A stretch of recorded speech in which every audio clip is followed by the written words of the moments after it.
আপনি বলবেন হুজুর আপনি সব সুযোগ সুবিধা আপনি বের করে দেন।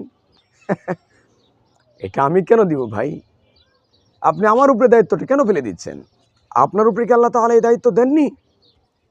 যে মানুষগুলো বলে থাকে হুজুর অনেক বেশি অভাব অনটনে আছে, দোয়া করেন দোয়া করেন।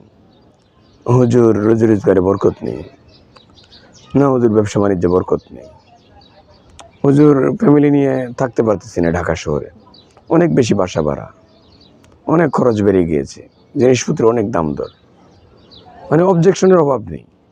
চিন্তা করেন ওনার দুটো হাত সুস্থ, দুটো পা সুস্থ, আল্লাহ তাআলা ব্রেনকে সুস্থ রেখেছেন, মাথা থেকে পা পর্যন্ত পুরোটা বডি তার সুস্থ, সে বলে সে নাকি অভাবে রয়েছে।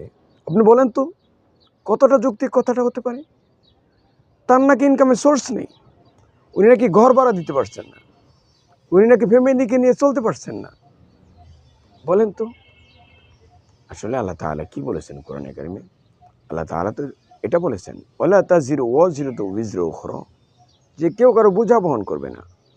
লা ইউকাল্লিফুল্লাহু নাফসান ইল্লা উসআহা, যে আল্লাহ তাআলা মানুষের সাধ্যের বাইরে কোনো বোঝা চাপিয়ে দেন না। আপনি আপনার পরিবার পরিজনকে নিয়ে থাকবেন, আপনার ছেলে মেয়েকে নিয়ে থাকবেন, আপনার মাকে নিয়ে থাকবেন, আপনার বাবাকে নিয়ে থাকবেন, আপনার ওয়াইফ আপনার কাছে থাকবে। এটা তো আপনার অবশ্যই আপনার একেবারেই প্রয়োজনীয়, কিন্তু এই প্রয়োজনীয় জিনিসটা আল্লাহ তাআলা কেন আপনাকে দিবেন না বলেন তো? আপনি আল্লাহ তাআলার কাছে ঠিকমতো চান। আপনার জীবন থেকে অলসতা নামক ডিকশনারি থেকে এই শব্দটা একেবারে ধুয়ে মুছে সাফ করে দেন আপনি। অলসতা আপনার জীবনকে স্পর্শ করবে না। আপনি মোবাইলে আসক্ত হবেন না, আপনি অবহেলা করবেন না সময়ের প্রতি।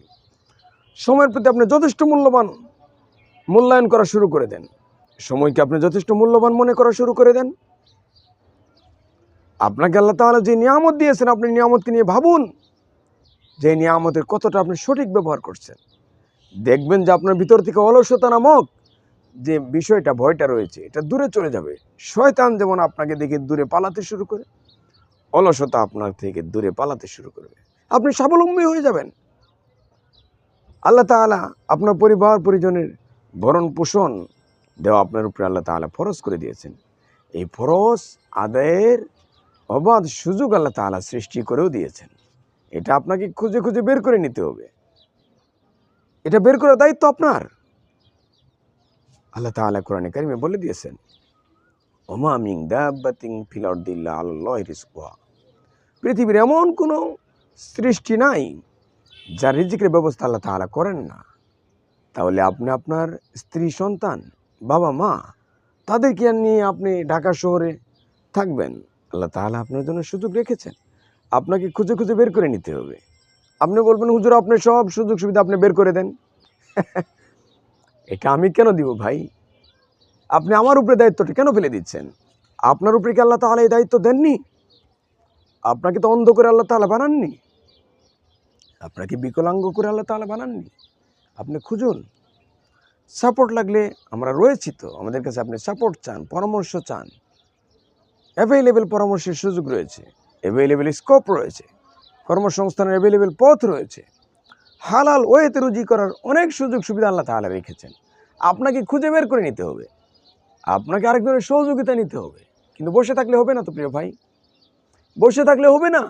আপনার স্ত্রীর ভরণ পোষণের দায়িত্ব আপনার, আপনার উপরে এটা ফরজ।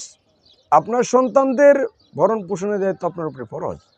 আপনার বাবা মার খরচপাতি জোগাড় করা আপনার উপরে ফরজ। এই সুযোগ আল্লাহ তাআলা রেখেছেন, কিন্তু আপনাকে এই সুযোগটা কাজে লাগাতে হবে।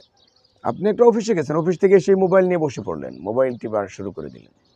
এটা হলো বলেন তো? আপনি একটা ক্যারাম বোর্ড খেলায় আপনি সময়গুলো নষ্ট করলেন, এটা হলো? অলসভাবে আপনি বসে থাকলেন, এটা হইল? আপনাকে আল্লাহ তাআলা সুস্থ রেখেছেন, সময়টাকে কাজে লাগাতে হবে।